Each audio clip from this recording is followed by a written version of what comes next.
Olá, pessoal! Hoje a gente começa uma nova playlist aqui no canal.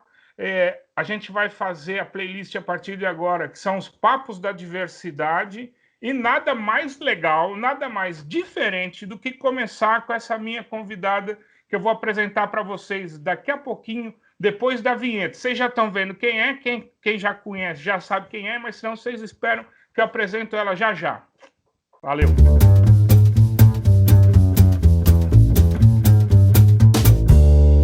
Uma pessoa que curto mesmo é realmente estabelecer laços, fazer links e potencializar o que a gente tem de melhor enquanto humano através da busca de oportunidades um pouco mais iguais, da equidade e de um mundo que verdadeiramente faça sentido para todo mundo e não só para alguns. Muito legal, que a gente possa ver todo mundo como ser humano, né?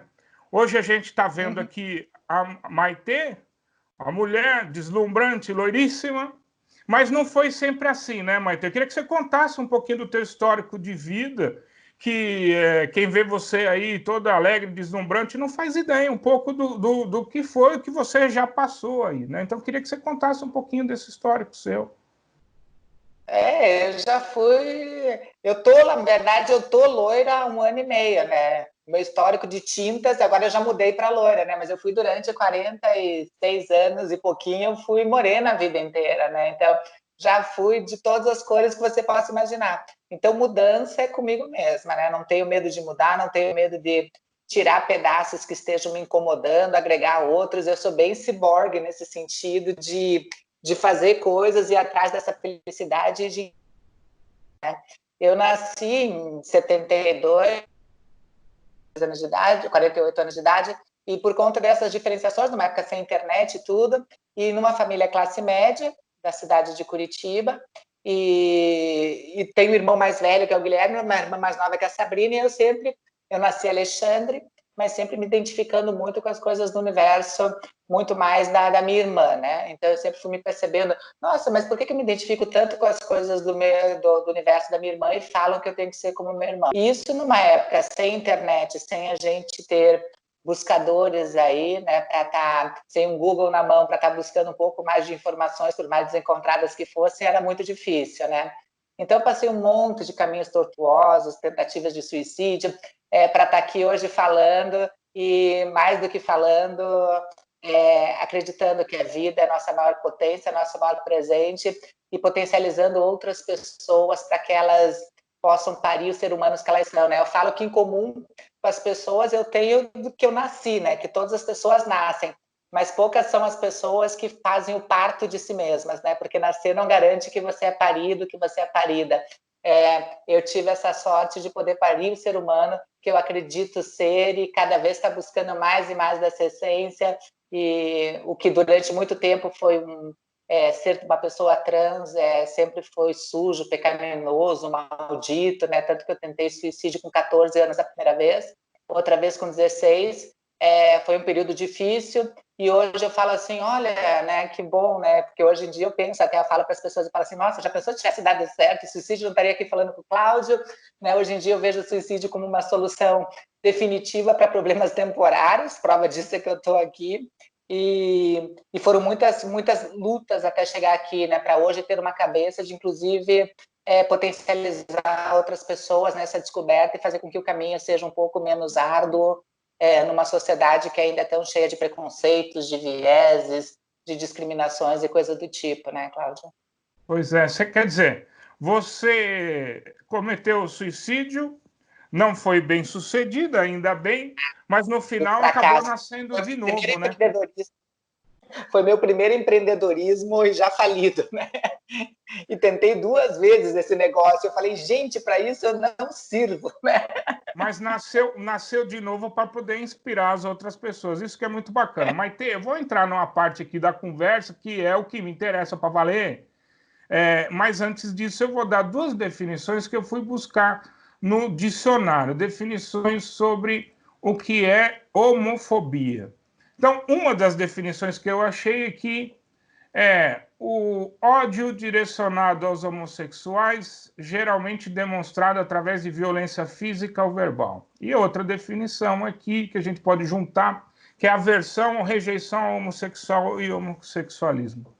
Queria perguntar para você, existe homofobia no Brasil?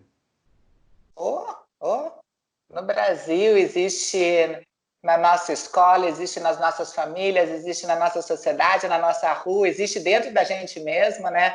Eu tenho ainda algumas coisas que às vezes eu tenho que trabalhar dentro de mim mesma, né? A gente é cria dessa sociedade doente, né, Cláudia? Então, todos os ismos aí, as fobias, essas questões todas acabam permeando, né? Esse racismo estrutural está com todo mundo. Então, é besteira a gente dizer que não existe, mais ainda que não somos, né? É muito hipócrita ou realmente a gente quer se auto-enganar, né? Existe, está dentro, e a busca é justamente essa, a gente combater diariamente as piadinhas que são introjetadas e a gente não percebe que são piadas, e piadas matam pessoas, né? Porque para quem conta uma piada é só mais uma piada, para quem escuta aqui a vida inteira isso, às vezes a tua piada é o estopim no copo que já está cheio e você está sendo assassino, uma assassina em potencial da pessoa que chega em casa e dá um tiro na cabeça, entende? Por não aguentar essa piada a vida inteira. Então, a gente ter consciência de que a gente pode ser o fato propulsor aí desse caos, eu acho que é a primeira coisa, né? Porque a partir dessa consciência você começa a mudar suas atitudes. Então, existe, infelizmente, está arraigada, mas o bom sinal é que a gente consegue primeiro colocar um sininho dentro da nossa cabeça para quando acontece uma ação, mesmo que você execute um ato, seja de homofobia, de racismo, né, contra a mulher, contra qualquer coisa, já vem um alerta na cabeça fazendo pipi, pipi, pipi, pipi, pipi. E daí, né, quando bate esse sininho, um exercício que eu passo para as pessoas é tipo, bateu o sininho, fez alguma burrada, fez um preconceito, não sei o quê, faz 2 ações em seguida, entende? Assim o teu cérebro vai começar a pensar, tipo, olha, fiz uma coisa, vou fazer 2 boas para desconstruir aquilo que eu fiz de mal, né? Eu acho que a energia circula muito legal dessa forma. Então, eu acho que a gente tem que estar sensível, aberto, e ao mesmo tempo tem que estar buscando cada vez mais fazer com que esse nosso sininho esteja cada vez mais no prumo para que evite de acontecer. A gente não quer que aconteça, mas se acontecendo, a gente possa estar executando boas ações em cima disso para reverter uma energia boa, positiva e construtiva, né? Pois é, mas eu acho que a ideia dessa conversa aqui, a ideia desses papos da diversidade é justamente essa, é de ouvir quem é muito diferente de mim, né? E que realmente é muito baseado na minha experiência pessoal, né? De um determinado momento da minha vida, viver uma situação transformadora que me fez perceber que existe um monte de gente diferente de mim, mas que tem as mesmas necessidades básicas de qualquer ser humano como eu. Eu achava, por algum motivo, que eu era um pouco mais especial do que os outros, e, na verdade, comecei a perceber que a gente tem ao nosso redor nada mais do que seres humanos que têm as mesmas necessidades, como botar um prato de comida na mesa, como ter uma carreira profissional bem-sucedida, como ser um cidadão de primeira categoria, né, como para ter seus objetivos, para poder alcançar seus sonhos, seus objetivos, enfim. E a gente vive num sistema de sociedade que, às vezes, para quem é mais privilegiado, que é outra coisa de reconhecer os privilégios, né, a hora que você reconhece que você tem uma série de privilégios, aí dá um desespero louco de querer saber como é que eu faço para usar esse privilégio, para mudar esse jogo, porque para mim, se tá legal para mim, mas não tá legal para o outro, não tá bacana, né? Então, enfim, a gente tem essa homofobia e, assim, a questão aqui é de ouvir mesmo como é que quem está do outro lado sente isso, né? Quais são as situações que são vividas e que eu jamais vou perceber, jamais vou viver, enfim, não vou estar nunca no lugar de alguém que já passou por essas situações. Então, eu queria que você contasse, porque no caso das pessoas homossexuais, e aí você está falando como trans, mas enfim, eu acho que já começa essa aversão já quando você vai para o homossexualismo, né, que é a história de a família não aceitar, né, depois você ter dificuldades, inclusive para conseguir um emprego minimamente decente, enfim, queria que você contasse um pouco dessa realidade, que imagino que foi até o que te moveu a você depois em fazer toda essa carreira super bonita aí, em prol não só da causa LGBT, QIA+, enfim, não importa o nome que a gente dá, mas enfim, a favor dessa causa, e de poder incluir todo mundo nessa sociedade, né, Maite? Conta um pouquinho para a gente.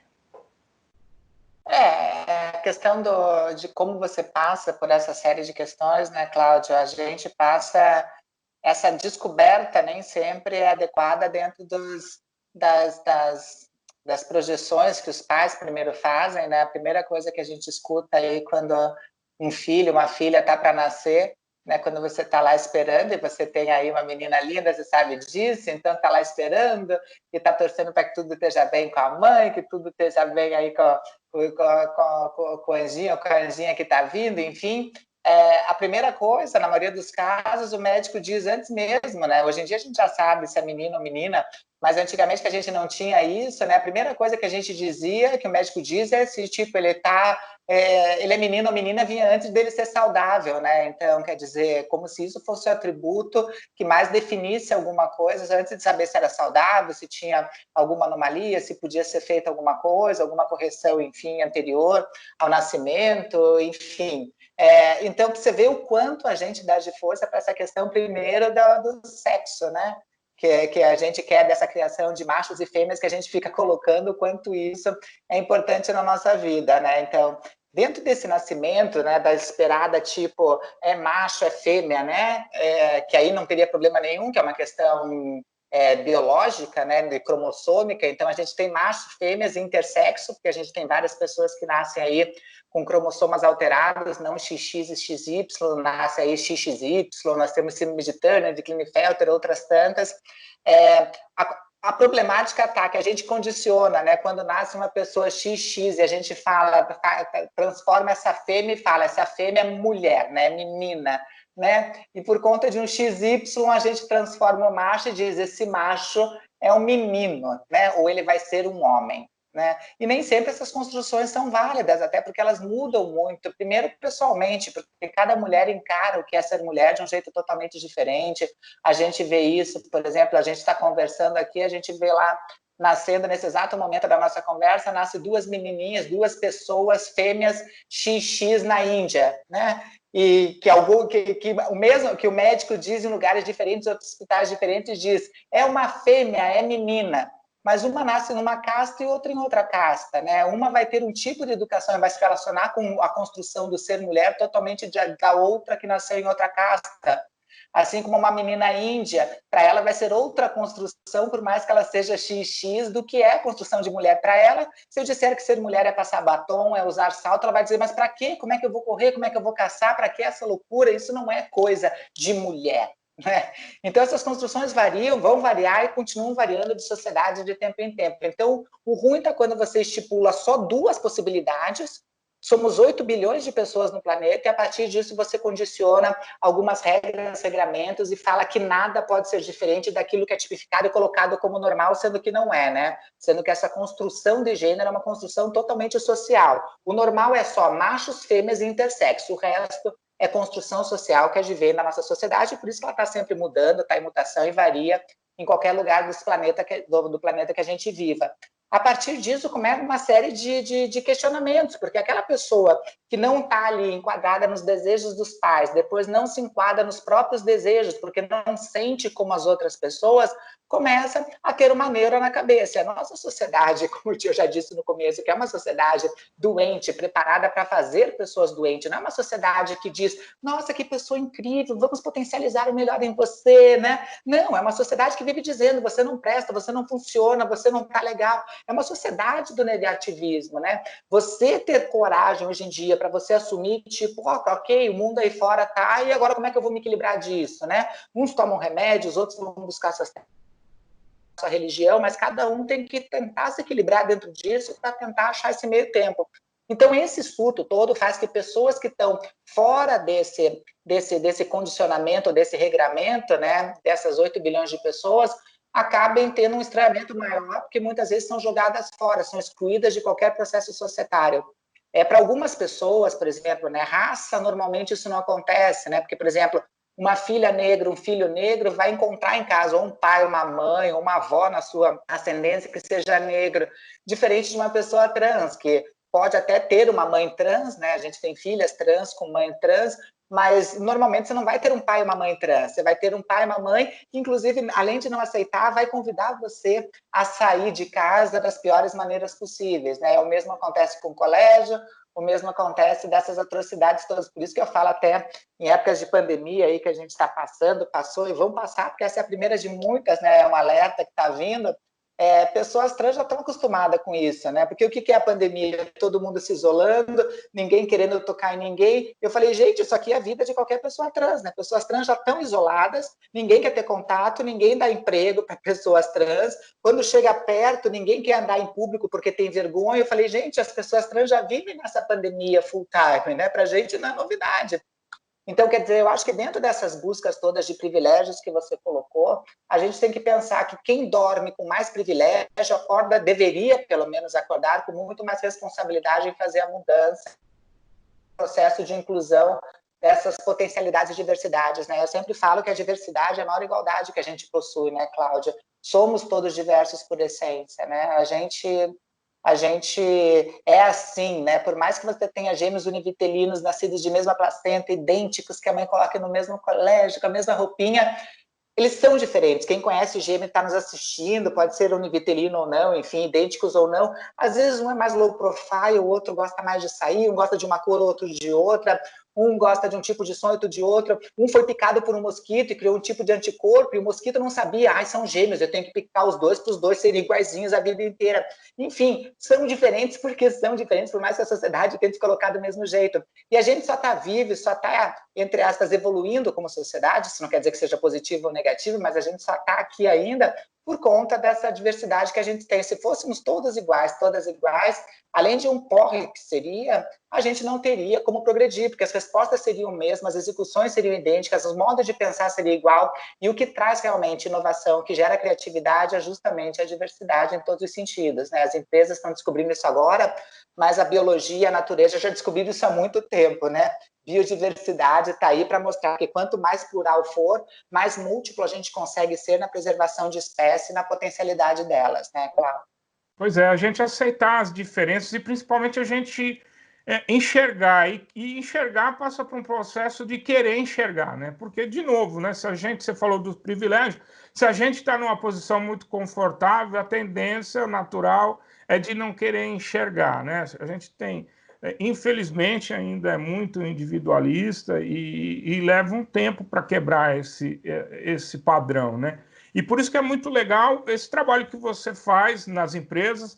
Queria que você contasse um pouco como é que surgiu, da onde veio a ideia de, por exemplo, da Transempregos, né? Que foi continua sendo ainda, mas foi muito pioneira nessa abordagem, né? De aproximar as empresas desse mundo tão desconhecido, quase um planeta, um outro planeta, né? Como é que faz para juntar esses dois mundos?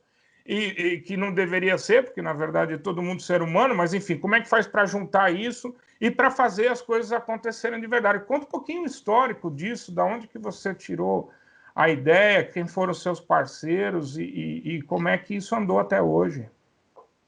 Não foi bem a minha ideia, né? Eu morava em Curitiba ainda, isso foi há uns 14 anos atrás, entre vários grupos que eu ajudo de militância, fundei vários grupos em Curitiba, tudo, e um dos grupos lá que se chama Grupo Esperança, que tem lá, e o Grupo Liberdade, elas queriam organizar um evento na cidade, estavam com pouca verba, enfim, tinham alguns apoiadores, mas sem verba, e queriam trazer nomes importantes.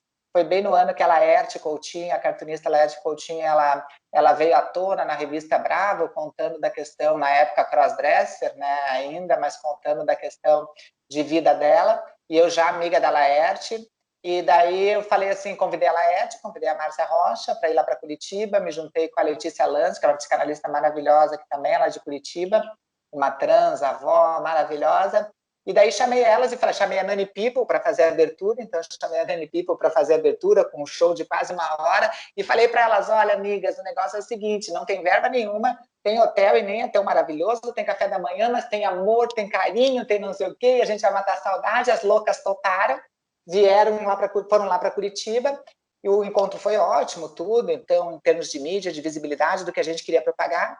E numa das reuniões, lá no encontro que a gente teve, eu, Márcia Laerte e Letícia Lanz, a gente comendo fundi, estava frio em Curitiba, a gente funda a BRAT, que é a Associação Brasileira de Transgêneros, para discutir a questão de educação. E assim foi a BRAT, a gente discutindo educação, porque a gente sabia que uma dos fatores da exclusão, além da família, a família a gente não tinha como estar intercedendo, né? Hoje em dia a gente tem o Mães pela Diversidade, tem vários projetos, mas a gente não tinha perna para isso. Eu falei, vamos interceder no que deveria ser a segunda família, não gosto muito desse nome, mas o segundo aporte, que deveria ser a educação. E a gente começou a interceder com vários projetos nesse sentido, também junto com a mídia, mudando alguns vieses que a mídia tinha, tirando alguns estigmas. E daí, há 6 anos atrás, eu ainda estava morando em Curitiba, a Márcia Rocha, né, que é uma das pessoas mais incríveis que eu conheço, travesti, advogada, a primeira a trocar aí, colocar os 2 nomes aí na OAB, e que fez essa revolução toda dentro da OAB do Brasil inteiro. Ela chegou e falou assim, ela tem várias empresas, tudo.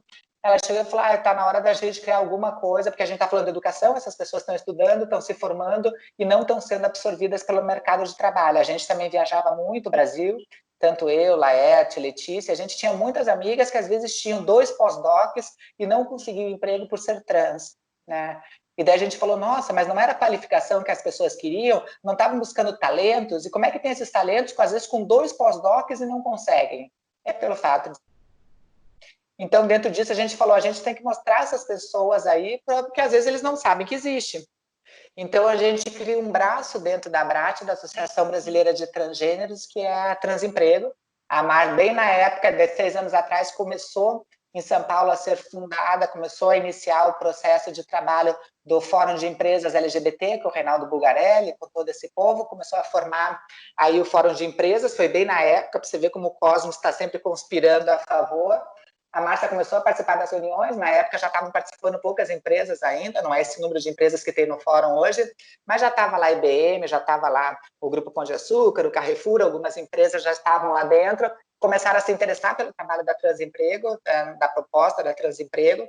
Saiu uma reportagem no Estadão, o Estadão sempre foi muito carinhoso com a Transemprego, uma reportagem gigantesca, várias empresas vieram em cima, e a gente contratou a primeira pessoa trans que foi para um motel, para trabalhar no motel, que foi a Luísa Marilac, que ficou muito conhecida aí, com vários jargões, que é uma trans incrível. A Luísa Marilac foi contratada, a gente achou que ia trabalhar só com motel e sex shop, né? Hoje em dia a gente trabalha com 452 empresas, né? Nesses 6 anos, as maiores multinacionais a gente trabalha, a gente já fez ajudou na inserção de milhares de pessoas trans nesses anos todos, e tem sido um caminho que eu falei, gente, olha, deu certo o que a gente achou que não ia dar, né? A gente tem um sonho de, quando a gente fundou, a gente não fez festa porque não era motivo de comemoração, até porque era e é ainda um problema grande o processo de inclusão, justamente por conta, muitas vezes até não é nem de um grande preconceito, mas o preconceito maior é o não conhecimento, não sabem como lidar, não sabem como agir, e não sabendo como lidar e como agir, preferem não lidar, né? Então, continua aquele ciclo. Então, nosso papel é ir fazendo esse meio tempo para as pessoas, para as empresas irem tirando os medos, e a gente se propôs há 15 anos terminar com a Transemprego e terminar com o papel dela, né? Que é um projeto social totalmente gratuito, então a gente dedica 50% da nossa vida para Transemprego. Então, já foram 6 anos, estão faltando 9, e daí sim, quando a gente terminar, né, porque a gente está ensinando as empresas como fazer um descritivo mais inclusivo, como usar linguagem neutra, como realmente buscar talentos, como analisar soft skills, como analisar currículo oculto, além do currículo tradicional que a gente está habituado a ver, até porque as empresas, a gente sabe que contratam por competência e demitem por comportamento, né, por não aderência a propósitos, metas, missões e coisas do tipo. Então, a gente está vendo empresas aí cada vez mais humanizadas. Então, eu acho que daqui a um tempo, eu falei, gente, pode terminar em 8 também, não precisa esperar dar os 15. Não me importa de terminar com 12, 10 anos, tudo, e que as pessoas já tenham visto que competência não tem nada a ver com identidade, com orientação, com credo, que identidade, que talento vai muito além dessas questões, grupos de afinidade, em grupos temáticos ou em GTs, né? Vai muito além disso, Pois né? é. Vai muito além, o talento vai muito além disso, vai muito além do preconceito, né? Vai muito além dos vieses, né? Você falou de uma coisa interessante aqui, Você, a gente achava no começo que ia trabalhar só com motel e sex shop, né? Tem essa coisa relacionada à promiscuidade, né? As pessoas trans estão muito ligadas a isso, que a imagem que se tem são pessoas promíscuas. Por quê? Porque acabam encontrando oportunidade, acabam indo, alguns mesmo acabam caindo na prostituição, porque é a única maneira de se sustentar, né? Mas não que seja a natureza, mas é isso que você falou, né? No final, é lógico que o talento está em todo lugar, e esse talento todo não vai caber só em motel e em sex shop, né? Mas a gente precisa desconstruir esse preconceito, precisa desconstruir esses vieses todos, e uma das coisas que eu sou fã mesmo de vocês todas aí, de carteirinha, é a naturalidade como isso é tratado, e inclusive dentro das empresas, né? Cada vez que eu participo do encontro, eu participei de alguns encontros lá, você lembrou do Reinaldo Bugarelli, é muito interessante para um cara que foi machão a vida inteira, como eu, né, numa vida passada e não faz tanto tempo assim, quando a gente começa a ouvir as histórias que a gente nunca vai viver na vida, nunca imaginou, como faz a diferença a pessoa ter um emprego numa empresa bacana, poder trabalhar numa empresa bacana, como faz a diferença a pessoa ser incluída nesse lugar, a pessoa ser aceita só como um funcionário normal, como qualquer outro, a pessoa poder atender o telefone na frente dos outros, se é um homem, o marido está ligando, se é uma mulher, a esposa está ligando, a pessoa poder ser quem ela é, a diferença que faz poder usar um nome social num crachá, né? Essas coisas que parecem ser tão pequenas, né, para a gente são tão normais, eu nunca me lembro, e já tive reunião de parar no meio e falava, olha gente, aqui é o seguinte, minha filha está doente, se tocar o telefone eu paro a reunião, que é a minha esposa que está ligando, né? Ou nunca ninguém me perguntou qual o nome que iria no meu crachá, porque isso era uma coisa absolutamente natural, mas a diferença que isso faz para alguém que sofreu essas barreiras uma vida inteira. Então, assim, é muito legal você falar essa história do motel e sex shop, porque é mais ou menos a imagem que todo mundo vai construindo aí, infelizmente, né? E a gente, quando entra dentro de uma empresa, não para pensar que dentro dessa diferença, a gente também, agindo de uma maneira diferente, a gente também pode fazer a diferença para essas pessoas, né? Isso que é muito bacana. Essa questão que você falou do nome, né? A gente pensa que é só com pessoas trans, né? Você não imagina o número de empresas que me procura falando assim, Maitê, mas a questão do nome social é só para pessoas trans? Eu falei assim, não, para todo mundo que não se sente bem. O número de pessoas cisgêneras, né? Quer dizer, cisgêneras são pessoas que não são transgêneras. O número de pessoas cisgêneras que não se sentem confortáveis com o nome de batismo que receberam é tremendo. E daí eu falei, gente, se vocês fazem isso para profissionais trans, você pode fazer para qualquer pessoa, que às vezes a pessoa não gosta do nome dela. E para que vai ter que ter esse nome no e-mail corporativo, em todas as notificações que são feitas, em todos os chamados, em todos os comunicados? Gente, imagina a tortura se a pessoa não gosta. Se para a empresa é tão simples usar, por que não usar também para independente da identidade da pessoa? Então, inclusive, pessoas cisgêneras aí que não se adaptam ao nome dela, não gostam, podem estar fazendo uso do recurso do nome social perante as empresas que já são abertas e já têm esse entendimento mais inclusivo, né? Então, para você ver que benefício é para todo mundo, né? A questão do banheiro, por exemplo, que sempre falam para as trans, a questão de banheiro. Ah, então agora eu vou ter que ter um banheiro, um terceiro banheiro, eu vou ter que fazer o quê? Porque agora eu trabalho, por exemplo, fábricas principalmente, que tem banheiros, tem a questão do banho, tudo. Eu falei assim, bom, primeiro que independente de ser para trans ou não, você já está violando um direito constitucional, que é o direito à privacidade e individualidade de cada pessoa. Todos os banheiros já tinham que ter portas, não pode ter esses banheiros que é chuveiro e todo mundo pelado ali. Porque tem mulheres que se sentem constrangidas, mesmo sendo mulheres cisgêneras, né? Ou mulheres XY, se sente constrangida, seja por religião, porque às vezes não está bem com o corpo dela, porque tem marcas que ela não quer mostrar. Tem homens que não querem ficar do lado, medindo o pinto com o do lado, querem banheiro é para tomar banho. Então, todos esses banheiros, independente de ter trans ou não na empresa, já tinham que ter divisões em respeito à privacidade e ao sigilo de todo mundo. Eu falei, então, todas as questões trans que são problemáticas, são questões que são problemáticas na nossa sociedade, que já tinha que ter sido sanado em termos de sigilo, privacidade e de respeito ao próximo, né? Então, que não é apontado esse déficit, mais esse ponto doente da nossa sociedade, esse ponto nefrálgico doente da nossa sociedade, que a gente deu ruim, né? Quer dizer, por que tantos homens, né? A gente cria desde que a criança a gente cria isso, porque a gente não tem o banheiro do papai e o banheiro da mamãe em casa, não tem o banheiro para o menino e para a menina, né? Porque raramente a gente tem aí uma população com 51% da população brasileira que nem saneamento básico tem. Quem diria escolher qual que é o banheiro que vai usar, se é do papai ou da mamãe, né? Então, quer dizer, isso começou através de uma educação cristã que a gente criou na nossa época, você sabe muito bem, que tinham colégios que separavam alas de menina e alas de menina, salas de menino e brinquedos de menino e brinquedos de menina. E daí, quando você começa essa separação, você começa a gerar o desejo e o desejo da pior maneira, que é o desejo incubado, que é o desejo que não pode acontecer, que é o desejo do sujo, do pecaminoso, do maldito. Fica todo mundo, o que as meninas fazem no banheiro? Com aquele tesão incontido. A mesma coisa dos meninos, o que os meninos fazem no banheiro que as meninas não podem ver e que é tão proibido, né? O próprio Reinaldo Bulgarelli nomeou num artigo lá dele, que eu não lembro o nome do artigo, ele colocou lá 20 e tantas coisas que a gente faz no banheiro, né? Tanto homens quanto mulheres. Fora isso, todo mundo vai fazer as mesmas coisas, gente. É tirar o romantismo dessas coisas, entende? Tirar a fetichização que existe sobre questões que são naturais, fisiológicas e de todo ser humano, né, Cláudio? E é o que você falou, né? A questão, precisa criar um terceiro banheiro, as pessoas querem criar um problema onde não existe, né?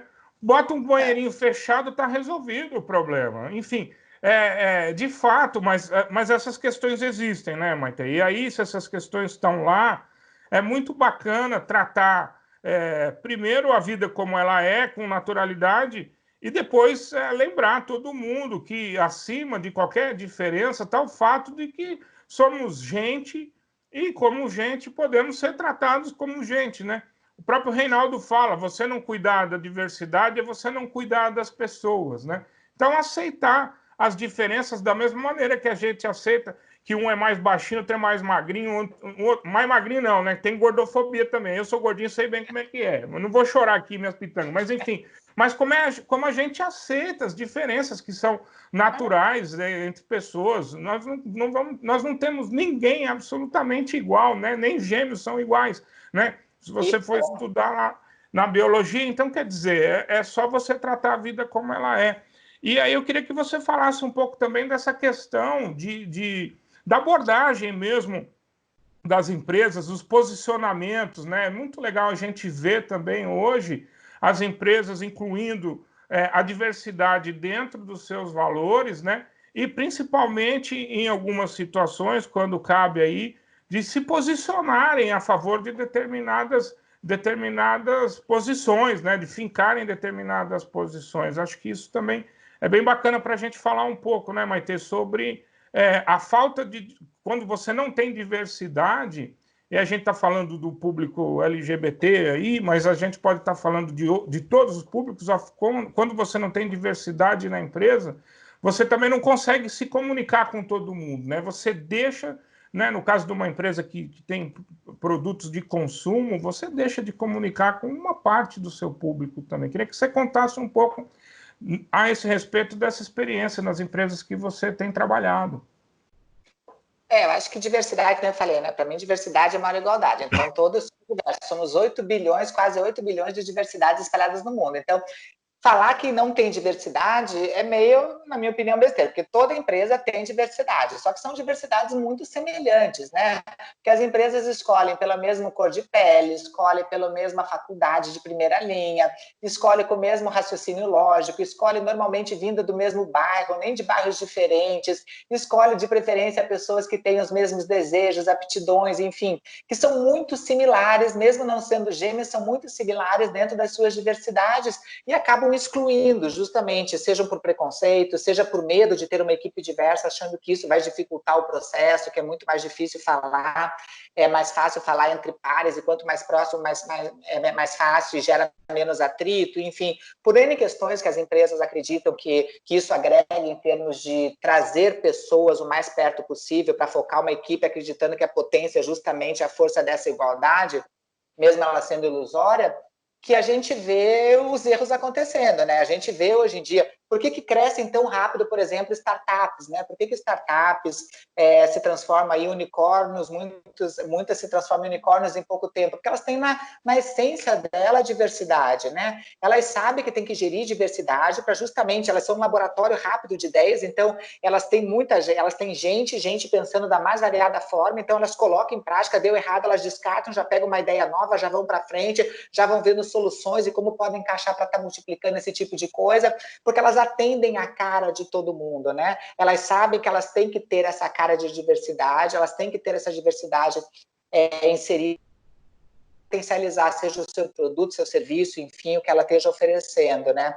Hoje em dia é impossível a gente ver uma empresa que queira realmente ascender, que pense realmente em termos de mundo hoje em dia, sem pensar nessas duas questões, né? Que é diversidade, até porque a nossa qualidade é essencial de humanidade, e nossa maior igualdade e sustentabilidade. Aqui não só sustentabilidade de meio ambiente, eu falo sustentabilidade no mais amplo possível, cultural, financeiro, enfim, e sustentabilidade. Empresas que não pensam e não praticam sustentabilidade, não pensam e não praticam diversidade, são empresas, sendo muito otimistas, que eu acredito que em 15 anos vão já estão em queda e vão estar quase finalizando o seu trabalho no mundo que a gente vive. Nessa pandemia a gente viu isso muito, porque as pessoas não sabem gerir a distância, a gente ainda está acostumado a mandar, e para mandar tem que ser sob os nossos olhos, a gente não confia, não delega, a gente quer robôs que executem, mas quer robôs humanos que executem o trabalho da máquina, porque a gente não delega para as pessoas, a gente viu o nosso não preparo,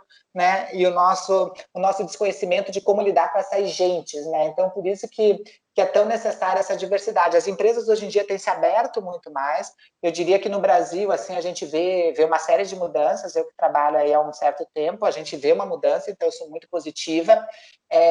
Mas muito dessa mudança ainda é um pouco tímida, né? Ainda é levada por um lado, a diversidade ainda fica empresa, então a gente vê a diversidade muito discutida na parte de RH, na parte de recrutamento e seleção de uma empresa, na parte de marketing, porque a gente tem que divulgar que a gente é diverso, porque isso aí é para o benchmark, isso aqui é para o bem da nossa companhia, para agregar impacto social através de mostrar que somos diversos, muitas vezes até sem sermos diversos, né? E também fica ali na parte, quando tem responsabilidade social, tem uma partezinha de diversidade ali. Sendo que diversidade tinha que estar no DNA, né? Diversidade tem que estar no DNA da empresa, tem que estar em todas as frentes da empresa, tem que estar em cada funcionário que entra, tem que estar na missão, tem que estar nos valores, tem que estar nos propósitos de todas as empresas do negócio. Porque só isso que vai multiplicar e vai trazer realmente outras potências em termos de competitividade, em termos de como gerar crises. Empresas hoje em dia, isso ficou muito claro, né? Todas as empresas que eu trabalho, e tenho um trabalho já avançado em diversidade e inclusão, são empresas que estão passando muito mais tranquilamente essa época de pandemia.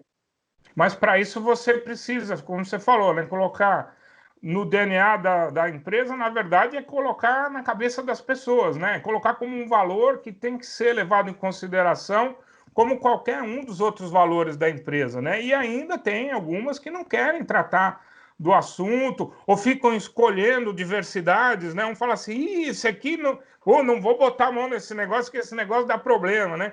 Eu vou nas empresas também, as pessoas, a primeira coisa que falam é, olha, não podemos, tem algumas coisas que não dá para falar, você sabe, a empresa é muito machista. Falo, pô, mas então se você está me chamando é exatamente para isso, né? Na verdade, a empresa era que nem eu era na vida passada, agora vão contar como é que vai ser daqui para frente. Mas é isso, senão, não podemos tocar em política. Tá bom, nós não vamos falar de política, mas a política está em tudo que a gente faz, somos seres políticos, eu não preciso fazer panfletagem e nem preciso falar mal de ninguém para a gente saber o que acontece da porta da empresa para fora, né? Outra coisa que eu acho que é legal para a gente estar chegando no final do nosso papo, para a gente falar, é a questão da intolerância, né, Maitê? Trabalhar essa intolerância faz parte, esse trabalho para a diversidade também faz parte da gente trabalhar a intolerância que tem dentro da gente, por que quer que seja, né? Então, quer dizer, as empresas não gostam, às vezes, de tratar de certos temas, são tabus, e como você falou, não pode tratar só para ficar bem na foto, para colocar no relatório social, para passar para o reporte que vai lá fora, mas tem que colocar a diversidade para valer, como um valor que valha para todas as pessoas, para que as pessoas possam refletir, como você falou, a diversidade, quando a gente fala de diversidade, não é para enfiar o dedo na cara de ninguém e falar tá errado, não pode fazer isso, não pode... Não é isso. O que está errado, talvez, é não se abrir, né, às novas possibilidades, é não querer ouvir o diferente, não querer ouvir o outro. Enfim, é difícil a gente... Eu sei bem o que é a gente desconstruir nossas crenças, é difícil, né? Não é fácil mudar. Coragem, a mudança, toda mudança, e você conhece bem essa história de mudança, toda mudança requer muita coragem, né? Mas, enfim, se essa mudança requer coragem, sejamos corajosos, né? Vamos mudar um pouco esse mindset, né? Eu queria que você falasse sobre intolerância, porque deve ser um assunto que você está cansado de ver e de falar, né? De vivenciar também, né? Exatamente. Acho que é mais do que ouvir, né? Porque hoje em dia a gente vive um politicamente correto que as pessoas, apesar que a gente entrou aí num limbo aí, uns anos para cá, onde parece que tudo é permitido, inclusive a gente desejar a morte de outras pessoas, a gente, né, fazer, infelizmente, tirar o pior do nosso lado animal no sentido de não entender certos pontos, né, e desses antagonismos, da minha verdade absoluta, de não conseguir diálogo, o que eu acho muito triste, né, o que a gente espera de uma democracia é justamente a potência do diálogo, às vezes não é a minha, não é a tua, é uma terceira coisa que a gente cria, e tudo bem também, sem esse ego, né, acho que a gente vive uma sociedade hoje num momento com muito ego, que todo mundo quer ser criador, e pouca gente quer ser criatura, né, muita gente está querendo aí, muito, que nem dizia minha avó, é muito cacique para pouca tribo, né?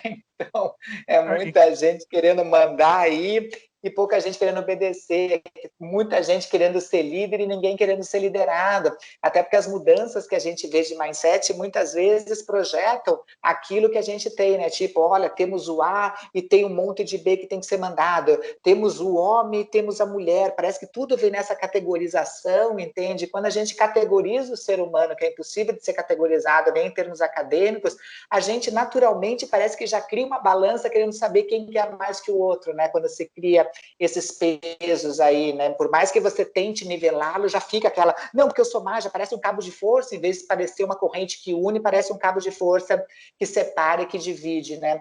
Eu acredito que as intolerâncias vêm muito, primeiro, desse não conhecimento que a gente tem da gente mesma, né? Então, acho que a pior das intolerâncias é a que a gente tem com a gente mesma, né? Durante muito tempo, não foi o olhar do outro que me machucou, foi o olhar primeiro que eu tinha comigo mesma e que me aprisionou, né? Eu falei hoje num vídeo, né, que a gente está fazendo aí o mês da diversidade, eu falei num vídeo aí, até para as pessoas, e falei assim, gente, eu só me descobri verdadeiramente livre, esse que é meu exercício de orgulho, cada vez está melhor sendo quem eu sou e cada vez buscando maior a liberdade dentro de mim, porque quanto mais eu for livre dentro de mim, menos as coisas à minha volta vão acabar me aprisionando ou eu vou permitir que elas me aprisionem.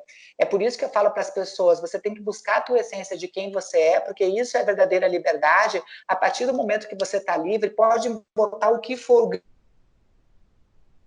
vão conseguir te aprisionar quando você é livre dentro de você.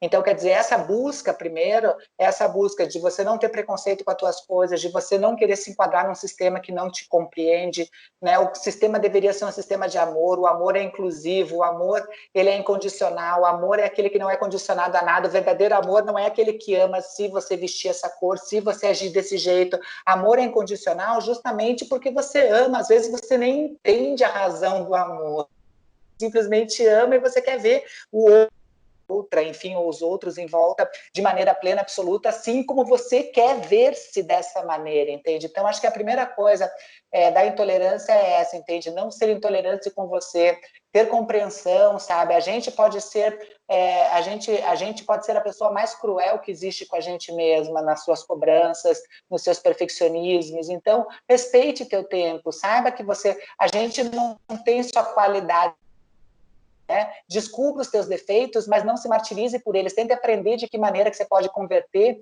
esses defeitos em potências, e eles podem ser positivos na tua vida, né? A partir disso, você consegue não ser intolerante com você, também ampliar esse teu olhar a ter menos intolerância com a tua volta. Muitas vezes, o que nos agride nos outros é algo que acaba não sendo bem trabalhado dentro da gente, né? a gente repudia muitas vezes coisas que a gente não consegue trabalhar dentro da gente, coisas que a gente muitas vezes queria esconder, lados obscuros que a gente gostaria de não ter na nossa. Então, quando o outro refletir dentro de você alguma coisa que você não tolera, alguma coisa insuportável, aproveite isso para fazer uma viagem dentro de você do porquê aquilo te machuca tanto. Eu sempre falo para as pessoas, mas eu sou contra o casamento de gays e não sei o quê. Eu falei, é só você não casar com um, é simples, né? Não casa com um se você é contra o casamento de gays, né? Mas eu acho que não sei o quê. Eu falei, então é só você não fazer, mas o direito garantido se a pessoa assim quiser, por mais que você seja... Não te diz respeito nesse momento, sabe? A gente tem que parar com essas manias de querer introjetar e dar nosso palpite em tudo, principalmente com coisa que não nos diz respeito, e o outro nunca diz respeito a gente. Por mais que seja nossa mulher, por mais que seja nosso marido, por mais que sejam nossos filhos, por mais que seja alguém que a gente tenha dado uma parte do nosso corpo, um fígado para ajudar, ela não é nossa propriedade. Cada um é senhor e senhora da sua vida, do seu destino, e deve ser respeitado como protagonista da sua história. Por isso que eu falo, através da libertação pessoal de vocês mesmas e de vocês mesmas, que acho que a intolerância vai diminuir, Cláudio. E que é sempre... E saber que é sempre... A gente está sempre em tempo de mudar, nunca é tarde para a gente mudar, né? A gente desconstruir um determinado pensamento que estava na nossa cabeça como inquebrantável para montar um outro novo, e está tudo bem. E a maior parte das coisas onde as pessoas se manifestam contra são justamente, como você falou, coisas que não fazem a menor diferença na vida delas como indivíduos, né? Faz uma diferença enorme para quem está do outro lado. Não faz diferença nenhuma para mim, mas eu quero impor minha opinião. Isso é muito ruim, né? Olha que maneira muito bacana da gente terminar nosso papo aqui. Você falou de liberdade, né? Não foi de propósito, se a gente tivesse combinado, mas está aqui. Liberdade é pouco que eu desejo, ainda não tem nome. Acho que é Clarice isso, né? Acho que é Clarice Lispector isso. É isso mesmo. Então, quer dizer, é isso, da gente poder ser livre, mas a gente poder ser livre também significa a gente dar liberdade para o outro, né? Dar liberdade de expressão, a liberdade de ter suas escolhas. A gente vive em sociedade que tem suas regras, mas desde que o espaço da gente não esteja, né, não seja agredido, a gente tem obrigação, sim, de ser livre e de dar essa liberdade para os outros. Maitê, super obrigado. Eu sei que a tua agenda não é fácil e, enfim, eu me sinto honrado mesmo, de verdade. Queria começar essa nova série falando com você enfim, só tenho que te agradecer, dar os parabéns pelo trabalho todo que você faz e pela maneira como você se comporta, assim.